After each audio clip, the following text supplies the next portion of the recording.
आप जिंदा है पर जी नहीं पा रहे हैं अपनी जिंदगी को। आपका दिल धड़क रहा है लेकिन खुशियों को महसूस नहीं कर रहा है। आपका दिनचर्या चल रहा है लेकिन आपका दिमाग काम नहीं कर रहा है। अगर ये सब कुछ हो रहा है तो इसका मतलब है कि आप इमोशनल ट्रॉमा में हैं, आप इमोशनली हर्ट हैं। आज हम ऐसे 5 संकेत के बारे में बातें करेंगे जो आपके साथ हो रहा है, तो इसका मतलब है कि आप इमोशनली हर्ट हैं और आपको अपने इमोशंस पर काम करने की जरूरत है, अपने इस हर्ट पर मलहम लगाने की जरूरत है। अगर हम बहुत सालों तक हर्ट में या इस ट्रॉमा में रहते हैं तो समझ जाइए कि आपके जीवन की डोर कमजोर हो चुकी है। आप जिंदा हैं पर चीजों को महसूस नहीं कर पाते हैं। आप जिंदगी को सही तरीके से लेकर नहीं चल पाते हैं। आपके रोज के जीवन में कुछ ना कुछ प्रॉब्लम आती ही रहती है और आप खुशियों के बीच में भी सैडनेस महसूस करते हैं। शादी में आप बैठे हुए हैं, मंडप में बैठे हैं, लेकिन एक कॉर्नर पर आपने चेयर लगा लिया है और आप अपने ही थॉट्स में डूबे हुए हैं। अगर ऐसा हो रहा है तो इसका मतलब है कि सचमुच आपको अपने अंदर की ऊर्जा पर काम करने की जरूरत है। 5 संकेत का जो सबसे पहला संकेत है वो ये है कि हम जिंदगी को जैसे तैसे लेकर चलते हैं। जिंदा होने का एहसास है, हम सांसें ले रहे हैं, लेकिन अपनी जिंदगी को खुले दिल से हम जी नहीं पा रहे हैं। अक्सर आप अपने वर्ड्स में इन बातों का इस्तेमाल भी करते हैं कि अब अच्छा नहीं लग रहा है, मजा नहीं आ रहा है, कुछ भी अच्छा महसूस नहीं हो रहा है। अगर बार बार ये टर्म्स, ये बातें, ये आवाज आपकी जुबान से आ रही हैं तो इसका मतलब है कि अंदर के घाव बहुत ही ज्यादा भर चुके हैं और आप किसी भी तरह से सांसें ले रहे हैं। तो इसके लिए क्या करना होगा? देखिए, इमोशनल ट्रॉमा एक ऐसा टॉपिक है जिस पर हम घंटों बातें कर सकते हैं। और स्पेशली मैं, क्योंकि मैंने पिछले 5 सालों में जितने भी अपने क्लाइंट्स को देखा है और उनके साथ काम किया है, उनको मैंने डिप्रेशन से या इमोशनल ट्रॉमा से निकाला है। उसमें बहुत सारी केस स्टडीज ऐसी हैं जिसमें वो रहते हैं पूरे परिवार के साथ, लेकिन उस परिवार में वो अपने आप को मौजूद नहीं पाते हैं। वहां पर उनकी उपस्थिति शायद लोगों के बीच सही नहीं होती है। उन्हें ऐसा लगता है कि भरी सभा में हम अकेले हैं। ऐसा इसलिए होता है कि या तो घर के माहौल में आपके व्यक्तित्व का कोई भी प्रभाव नहीं है, आप एक सरल, सहज और एक इमोशनल बंदे हैं जिनके लिए किसी को भी केयर नहीं है। आप दुनिया भर की केयर कर रहे हैं, लोग आपको समझते नहीं हैं, लोगों को लगता है कि आपको किसी चीज की जरूरत ही नहीं है।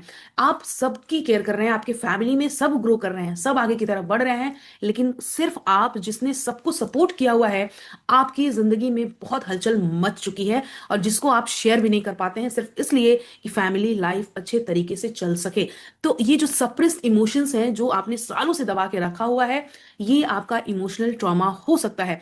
इसमें रोजमर्रा की बातें भी हो सकती हैं। हो सकता है आपकी फैमिली में कोई एक ऐसा टॉक्सिक बंदा हो जो आप पर बार बार कमेंट्स करता है और जिसको एक टाइम के बाद हमारे अंदर सहन करने की क्षमता नहीं होती है। तो जब कोई भी नेगेटिव इमोशंस हम सहन नहीं कर पाते हैं तो हम चुप हो जाते हैं, हम साइलेंट मोड में आ जाते हैं, हम सर्वाइवल मोड में आ जाते हैं। और ये सर्वाइवल मोड इतना डेंजरस है जो आपको पता ही नहीं चलने देता कि किस तरह से धीरे धीरे धीरे धीरे आप मरने को तैयार हो जाते हैं।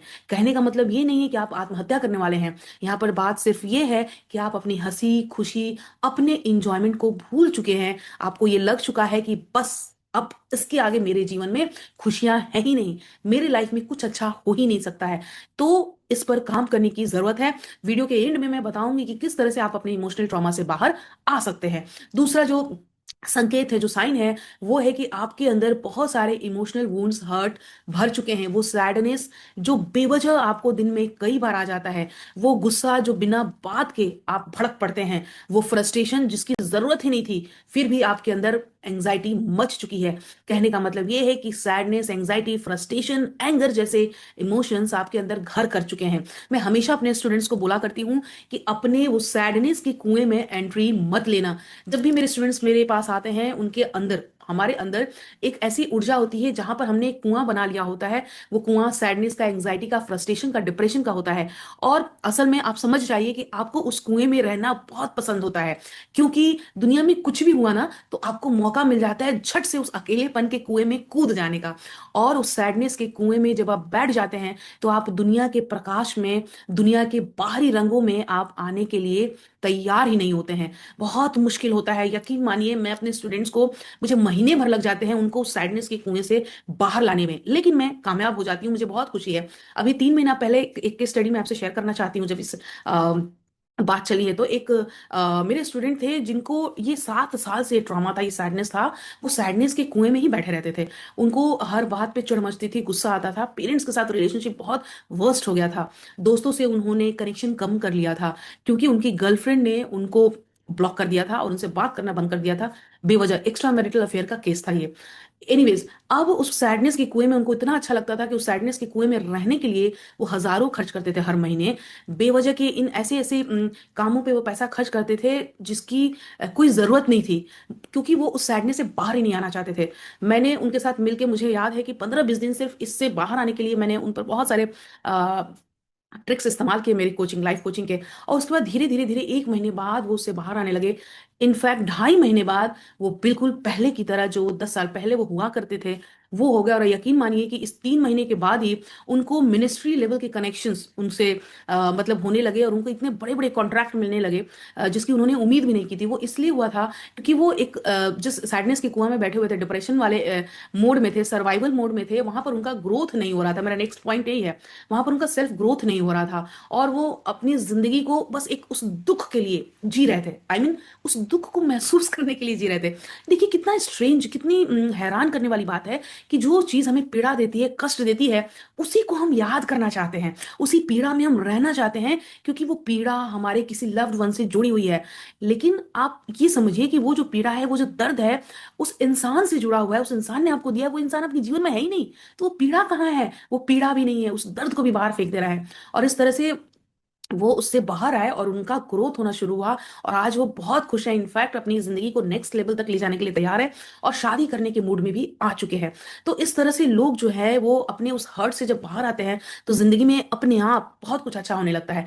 तीसरा जो पॉइंट है वो ये है कि हम, आपको कैसे पता चलेगा कि आप इमोशनल ट्रॉमा में हैं? तीसरा पॉइंट ये है कि हम एक ही चीज के बारे में, एक ही नेगेटिव सिचुएशन के बारे में, एक ही टॉपिक के बारे में बार बार बातें करते हैं। हम अपने हस्बैंड से या वाइफ से या बच्चों से या इन लॉज से या मम्मी पापा से सेम उसी नेगेटिव सिचुएशन के बारे में बार बार बातें करते हैं, क्योंकि उस सिचुएशन से हम बाहर आ नहीं पाते हैं। अब ये कितनी मुश्किल बात है कि जो आपको दर्द दे रहा है, जो नेगेटिव इमोशंस आपको तकलीफ दे रहे हैं, उसी में हम डूबे रहना चाहते हैं, उसी चीज को बार बार कुरे देते हैं, उसी घाव में हम बार बार चोट पहुंचाते हैं। जब आप ऐसा कर रहे हैं तो आप समझ जाइए कि आप इमोशनल ट्रॉमा में हैं और आपसे आपको इससे बाहर आने की जरूरत है। जो चौथा पॉइंट है, जो अभी मैंने आपको अपने क्लाइंट की टेस्टिमोनियल शेयर की, कि सेल्फ ग्रोथ नहीं होता है, हम अपने बारे में आगे के लिए सोच नहीं पाते हैं। हम जो कर रहे होते हैं हमें लगता है अब यही करना है और इसी तरह से जीवन हमारा निकल जाएगा, हम आगे के लिए सोच नहीं पाते हैं। तो समझ जाइए कि आप इमोशनल ट्रॉमा में हैं, जिंदगी आपकी थम सी गई है, रुक सी गई है और इसी स्टेशन पर आकर रुकी है, वो आगे बढ़ना ही नहीं चाहती है। लेकिन अगर आप सेल्फ ग्रोथ के बारे में नहीं सोचेंगे, आप रुक जाएंगे, थम जाएंगे, तो जिंदगी तो नहीं रुकेगी, आपकी सांसें चल रही हैं, रोज एक दिन आपका खत्म हो रहा है और यकीन मानिए एक दिन ऐसे ही चले जाएंगे। क्योंकि हम आए हैं यहाँ हमेशा हमेशा 500 साल, 1,000 साल के लिए नहीं, ऐसे 60-70 साल के लिए। उसके बाद हमारे जीवन में हम कभी वापस नहीं आ पाएंगे। इस रोल में, जिस रोल में आप अभी हैं, मैं डॉक्टर अर्चना हूँ, आप अपने नाम से समझिए, आपका वो जीवन है, ये फिर से वापस नहीं आने वाला है भाई। तो प्लीज अपनी जिंदगी के बारे में सोचिए, उस इमोशनल ट्रॉमा से बाहर आइए। आपकी जिंदगी बहुत खूबसूरत है, आप बस उस दुख में पड़े रहने के लिए नहीं है। वो लड़की हो, वो लड़का, वो धोखा देके चला गया भैया, वो इंजॉय कर रहा है, आप अपनी जिंदगी में आगे बढ़िए। वो नौकरी छूट गई, उस बॉस ने आपको परेशान किया, आपके पेरेंट्स ने आपको परेशान किया, घर वालों ने परेशान किया, इन लॉज ने परेशान किया, अरे जिस किसी ने भी परेशान किया, जिस किसी ने भी हर्ट किया, उसको जाने दो यार, आप आगे बढ़ो। मैं अभी आपको इसके सॉल्यूशंस भी बताऊंगी। पांचवा जो है वो स्लीप शेड्यूल, अगर आपका गड़बड़ हो जा रहा है ना, आपकी नींद अच्छी नहीं हो रही है, आप रात देर रात तक जगते हैं, स्क्रॉलिंग करते रह रहे हैं, या सुबह देर तक आप सो रहे हैं, या सुबह जल्दी उठ जाते हैं, आई मीन 6 से 7 घंटे की नींद आप नहीं ले रहे हैं, आप 8 घंटे की नींद नहीं ले रहे हैं, तो समझ जाइए कि आप इमोशनल ट्रॉमा में हैं। बार बार आप ओवर थिंकिंग के पैटर्न में हैं, आप वरी के पैटर्न में, छोटी छोटी चीजों को लेकर आपको झटके लग जाते हैं, आप दुखी हो जाते हैं, लोगों की बातों को पकड़ लेते हैं और फिर उसको निकलने नहीं देते हैं। अगर ऐसा हो रहा है तो आप इमोशनल ट्रॉमा में हैं। अब यहाँ पे मेरी कुछ सजेशंस हैं। वो सजेशन है, सबसे पहला तो आप मेडिटेशन स्टार्ट करिए, आप ध्यान स्टार्ट करिए कि आप किसी भी तरह का मेडिटेशन कर सकते हैं। आप 5 डीप ब्रीदिंग कर सकते हैं। 5 से 10 डीप ब्रीथ करते ही आपके अंदर की जो नेगेटिविटी है, नेगेटिव एनर्जी है, वो रिलीज होती है। और मौन मुद्रा में, अगर आपको मेडिटेशन नहीं भी आ रहा है, कोई जरूरत नहीं है, आप गहरी सांस लें 10 बार और मौन मुद्रा में बैठें प्लीज। मौन मुद्रा में 10 मिनट बैठें गहरी सांस लेने के बाद। उसके बाद आप अच्छी नींद लें। आप मतलब अच्छे से भोजन करें और भोजन करने के बाद अपने मोबाइल को एक साइड रख दें, टीवी को बंद कर दें और थोड़ा सा अपने जिंदगी के आगे के पन्नों के बारे में सोचें। सो जाएं, चैन से सोए, कम से कम आप 7 घंटे 8 घंटे की नींद लें। वो आपके लिए सबसे ज्यादा जरूरी है। जब फ्रेश आप उठते हैं ना, तो आपका दिमाग फ्रेश फील करता है, और फिर वो फ्रेशनेस आपकी जिंदगी में आपको आगे ले जाता है। कुछ ऐसे टूल्स हैं मैं जो लाइफ कोचिंग में कराती हूँ, मैं अपनी कोचिंग में कराती हूँ, जैसे इमोशनल फ्रीडम टेक्निक। इसकी वीडियोस भी यूट्यूब पर है, मैं लिंक शेयर कर दूंगी कमेंट में, डिस्क्रिप्शन में। इमोशनल फ्रीडम टेक्निक है जो हमारे 9 मेरिडियन पॉइंट्स पे हम टैप करते हैं, और हमारे नेगेटिव इमोशंस फटाफट ऐसे खत्म हो जाते हैं। आप अगर चाहेंगे तो मैं इस पर next video emotional freedom technique पे भी बना दूंगी। होपनोपनो के कई सारे वीडियोस हैं मेरे पास, मेरे यूट्यूब चैनल पे, जिसको आप इस्तेमाल कर सकते हैं। उसकी रिपीटेशन 108 टाइम कर सकते हैं। मेरा एक बना बनाया 108 बार का होपनोपनो है, वो भी आप सिर्फ लगा के छोड़ दीजिए, सुन लीजिए। होपनोपनो टेक्निक का इस्तेमाल करिए। और अगर और भी ज्यादा मेरी मतलब अगर मैं आपके किसी काम आ सकूं तो मैं अपनी जिंदगी को धन्य समझूंगी।